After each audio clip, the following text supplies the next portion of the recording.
I love music, you love music, it's the end of the year, so let's celebrate by reviewing Pitchfork's top 5 songs of the year to really improve your music vocabulary and be able to talk about your favorite music, artists, and songs in English. Click here to join me on Patreon after this video to continue reviewing this music vocabulary and to learn a little bit about New Year's culture in the United States. But let's start with number 5's XO Tour Life by Lil Uzi Vert. The unlikely story of this song began when Lil Uzi Vert took a stage dive into a Geneva, Switzerland crowd in February, losing 2 phones filled with unreleased material amid the throng. Instead of fretting, he simply leaked everything he recorded for his debut album, including XO Tour Life. With no marketing and no artwork, the song gained traction on SoundCloud before becoming one of the most ubiquitous hits of the year, garnering more than 1.3 billion streams worldwide. This unlikeliness extends to the song's sound, which blends trap production with Uzi's emo lyricism about his now ex-girlfriend and substance abuse issues. Channeling the goth-tinged emotion of some of his favorite rockers, including Marilyn Manson, the Philadelphia rapper turns a morbid hook, "Push me to the edge, all my friends are dead," into a delirious sing-along. So a stage dive is when you're standing on a stage and you jump off into the crowd. You can also call a crowd a throng of people. He lost his phones, but he didn't fret. It means he did not worry. Instead, he leaked everything. To leak something is to release something without authorization and unexpectedly. After he did this, his song gained traction. It means it gained popularity. It gained so much popularity, gained so much traction that it became the most ubiquitous song of the year. If something is ubiquitous, it is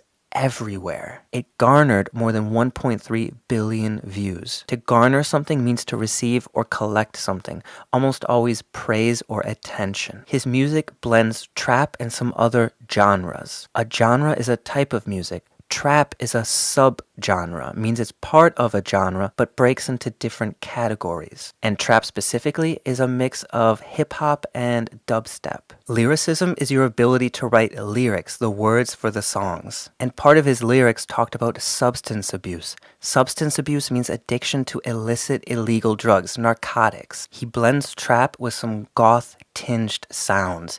If something is tinged, it has bits of something else. Here, it has bits of goth music involved in it. A hook is the part of the song that catches you. It's very catchy and you sing it, meaning it's a bit of a sing-along, so everybody can participate. Except his hook is morbid, it's very dark and disturbing. And your homework?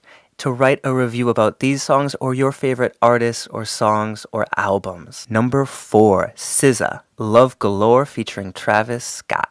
Love Galore is the perfect introduction to the compelling character that SZA inhabited on her debut album, Control the Pretty. Sexy, confused, high, confident, complicated, dismissive, cool 20-something unafraid to air out her business and yours. There is something cinematic about the way SZA paints her scenes in this tale of toxic romance. The way she is able to write language as it is actually spoken. The way she draws you into her world. Like all of the best protagonists. By the time Travis Scott shows up for a verse that's basically a booty call, everyone who is listening knows that she deserves better. Let's hope by now she does too. With debut, remember, don't pronounce the T, it's debut. Debut meaning first. So her debut album, her first album. In this album, she sounds dismissive. If you're dismissive, it means you think you're better than something else. Someone or something doesn't even deserve your attention. She's a 20-something, meaning she's anywhere from 20 to 29. You can also be a 30-something, 40-something, 50-something. She paints her scenes. It means she expresses everything very vividly, lucidly. You can picture it in your head. She talks about toxic romance. You could also say a toxic relationship. Toxic means unhealthy. Her song is cinematic. It means it reminds you of a movie. She draws you into her world. She pulls you in. You can't escape because you're captivated. The featured artist, meaning the person who is featured on her song and sings some part or collaborates in some way, is Travis Scott. And basically all he does is make a booty call. A booty call is when you call someone, but just to have sex. Number 3, Lord Green Light. From the ashes of burnt romance rises green light, 2017's most defiant expression of pop euphoria. Lorde has said that the song channels the spirit of a drunk girl dancing herself clean, calling bullshit on her ex and waiting for,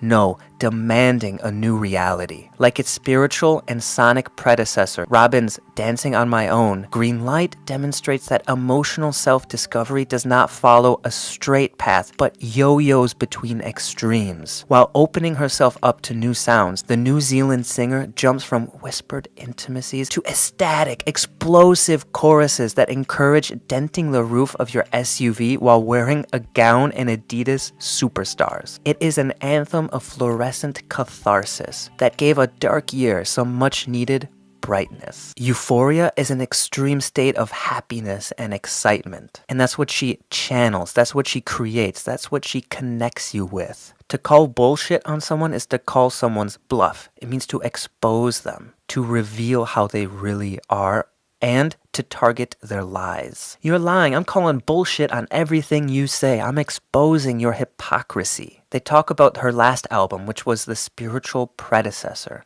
Predecessor just means the thing that came before. Spiritual means that they're connected, but in no real concrete way. They share some themes and ideas. There's a great movie called Pan's Labyrinth that is the spiritual sequel of The Devil's Backbone. She doesn't have a straight path. She has a path that yo-yos. Have you ever played with a yo-yo? It goes up and down. It's not even or consistent. Intimacy is something close and personal. And to be intimate with someone means to share that personal relationship. To be ecstatic means to be euphoric. They describe this song as an anthem of fluorescent catharsis. If something is cathartic, it releases your anxieties, anger. Your repressed emotions leave your body.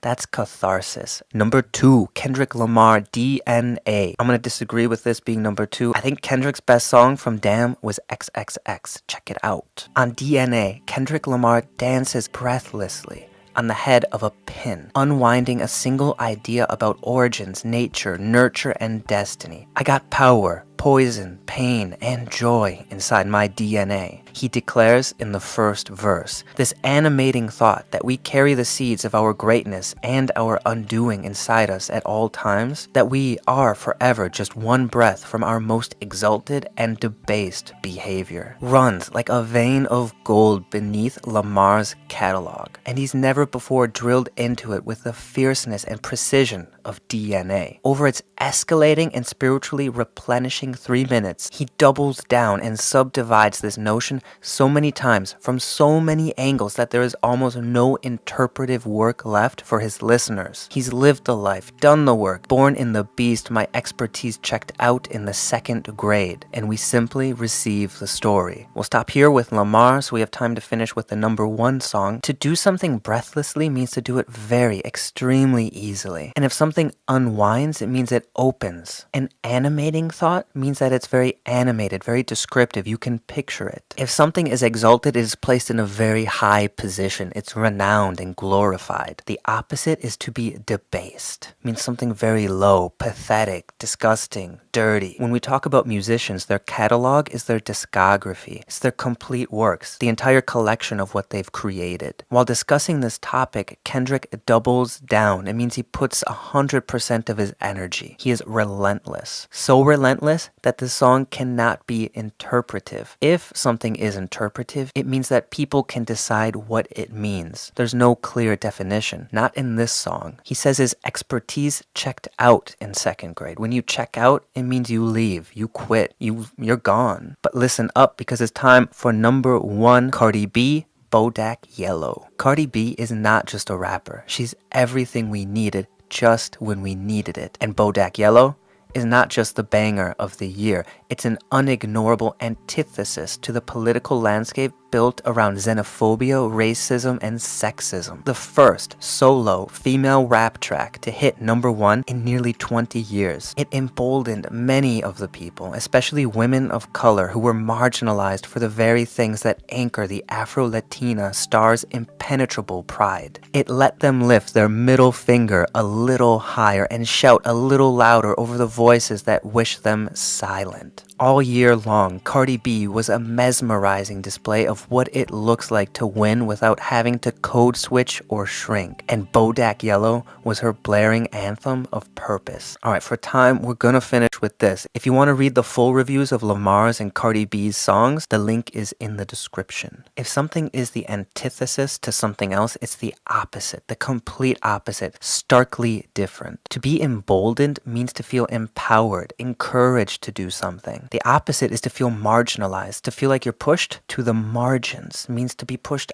outside. But her spirit is impenetrable. It means it cannot be broken into. To give someone the middle finger or to flick someone off means to say F you, fuck you. And she didn't have to code switch. When we talk about culture, to code switch is to go between different cultures, to have to appease, to have to satisfy some people of a different culture, especially in order to succeed. This can also just be language, having to speak a certain way in order to appease, to make someone happy. But she didn't do this, and she didn't shrink. She didn't step down. And this was her anthem, her purpose, her declaration. And it was blaring. It was extremely loud. So according to Pitchfork, this was the top 5 of the year. I don't know if I agree with everything that they wrote. Definitely some good music. If you want to continue practicing, remember, all of that stuff's in the description. You've got the Fluency Book Club podcast to listen to this on the go. Also in the description, you can get some free audiobooks, free magazines, and free ebooks. On behalf of all my patrons